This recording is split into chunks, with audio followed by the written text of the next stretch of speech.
I'm here in my dressing room on the Fox lot at FS1.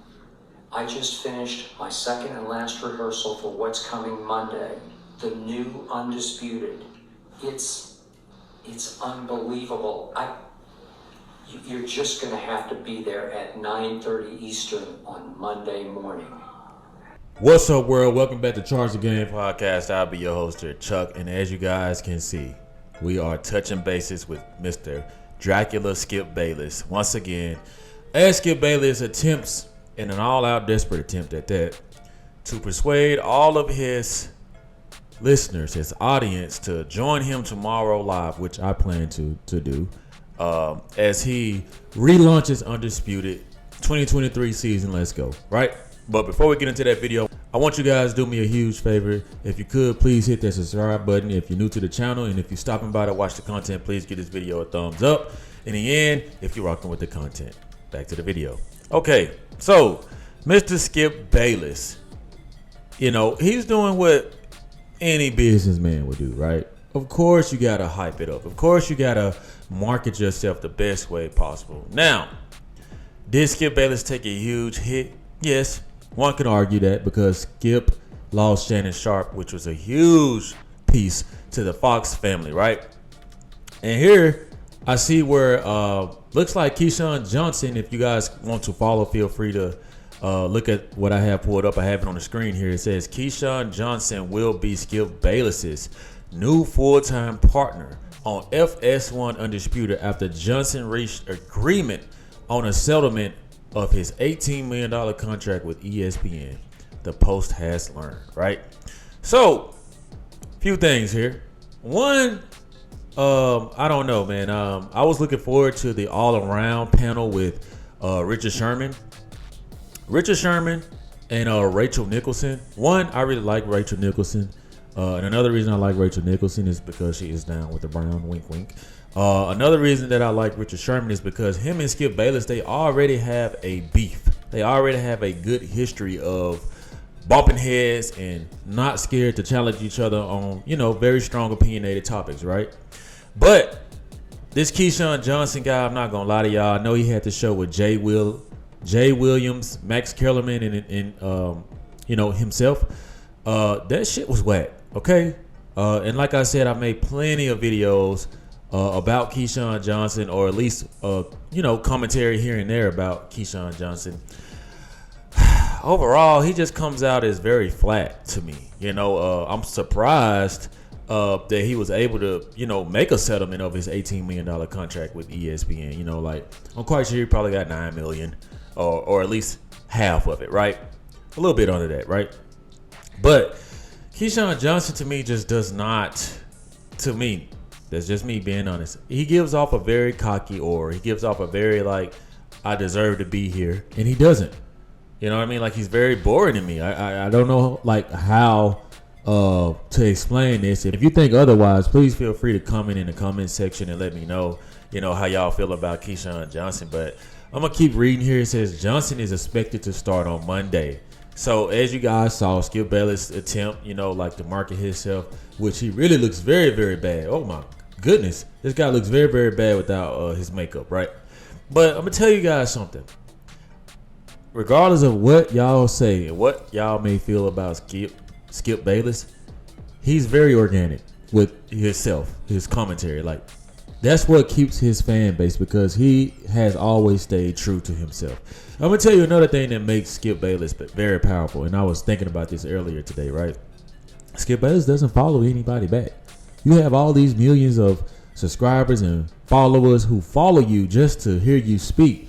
So, obviously, this guy is doing something right. You got to understand that everybody isn't for everybody, right? I'm going to be honest with you guys. I don't really like Shannon Sharpe like that. I mean, that's just my opinion. I think that he's more comical. I think that he has more aura, more personality. But it's just certain things that he is about and that he does that I just don't rock with. To each his own. But I like both of them and dislike both of them for separate reasons. All in one, right? So it says here, early in the week, Bayless announced Johnson would be part of the show's new team that includes contributors Richard Sherman, Michael Irvin. Oh, I didn't know Michael Irvin was going to be in the house, and Rachel Nichols.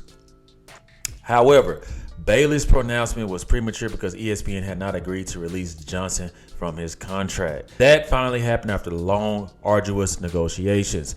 So, looks like Skip Bayless does, in fact, have a Avenger team. I mean, look at this lineup. And like I told y'all, man, like, yes, Skip Bayless is desperate. Obviously, y'all know Skip Bayless has been foaming at the mouth to get back on TV. I know this man having about 3 bottles of Mountain Dew a day.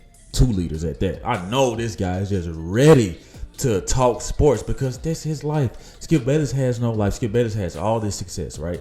That's why his shows are so good.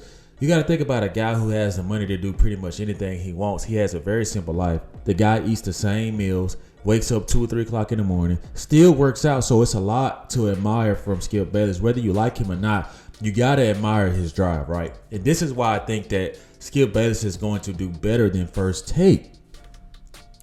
Skip Bayless just has a personality that TV needs.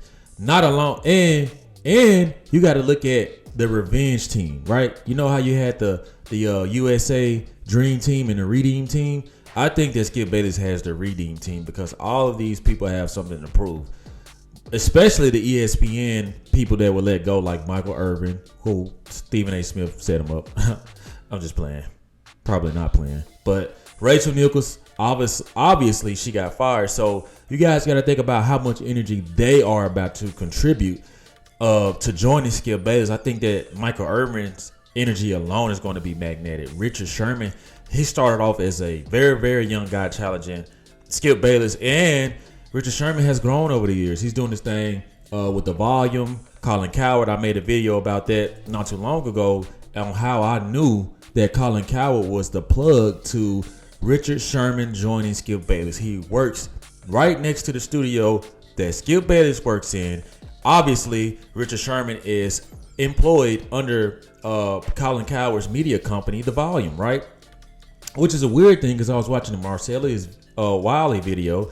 And he was pretty much going through and breaking down how Colin Cowherd is a genius. And that's why I keep telling y'all guys, I love watching Colin Cowherd's TV in his opinionated takes because this guy is this guy is just a genius. He's very smart, right? This guy is a competitor with his own company and still employed by the same company. You know you're good and you're a big fish when you could go and start your own media company, hire people within your media company, and still be known as the competition within your own company at Fox Sports 1.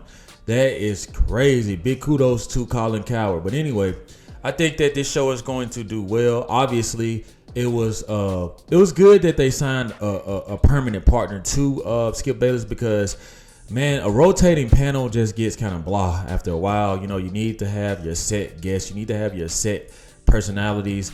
And I'm interested to see what Keyshawn Johnson is going to bring because I do think that Keyshawn Johnson, he's pretty boring when he was with Max and Jay Will, but their personalities don't really complement each other. I think that him and Skip Bayless will complement each other because they both are very arrogant in their own ways, right?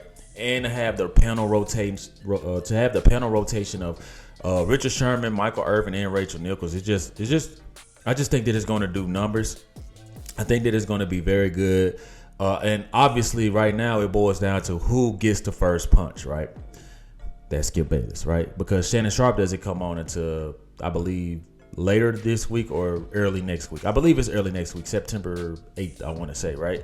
Skip Bayless is coming on September, or is it September 4th? I don't know. But Skip Bayless is coming on Monday morning, August 28th, right? Day before my birthday. And he is striking first blood. You know what I mean? He's going to strike first blood. He's coming in heavy. And you got to think about how methodical Skip Bayless was with this, right? Because hate him or love him, the guy still has strong connects, right? He's still going to pull in Lil Wayne's fan base, Michael Irvin's fan base. And I'm telling you guys, the Cowboy Nation alone is going to support Michael Irvin. I think you guys are letting that fly over your head, right? Think about how America's team, the volume of the crowd, the fan base, and how much they support Skip Bayless because Skip Bayless has been rocking that team way early, way since the 70s, I believe, when he said he first got introduced to football, right? So that alone is going to have an audience for Skip Bayless. Michael Irvin, who has a dynamic personality, who was super cool and fun to watch on TV. I don't really know the whole accusations that went on with him. I do think that ESPN did him fairly wrong. I do think that ESPN did him fairly wrong in that somehow it was, finesse for him to kind of be set up in a way. I really do. But for him to take that energy to Fox, and I honestly think that Michael Irvin and Richard Sherman fit Fox. Rachel Nichols is a little still out there to me. I think she could blend anywhere, but she just, to me, was very good at ESPN, which I know she'll do good at, Fox Sports. But man, I'm excited to see, like Skip Bayless back on TV, and I think that deep down a lot of people are, even minorities, even black people, man, like we love and hate sports. That's the beauty in it. So it's only right that we love and hate, the commentators of it, right? I don't really like Skip Bayless. I don't really like Stephen A. Smith. I don't really like Shannon Sharp, but at times I really like all three of them separately.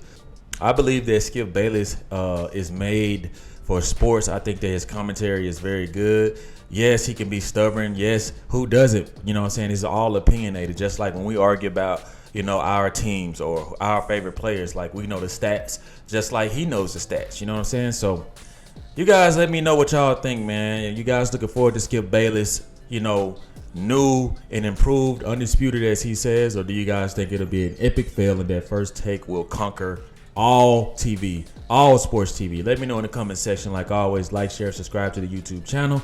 Let me know how you charge the game. Peace.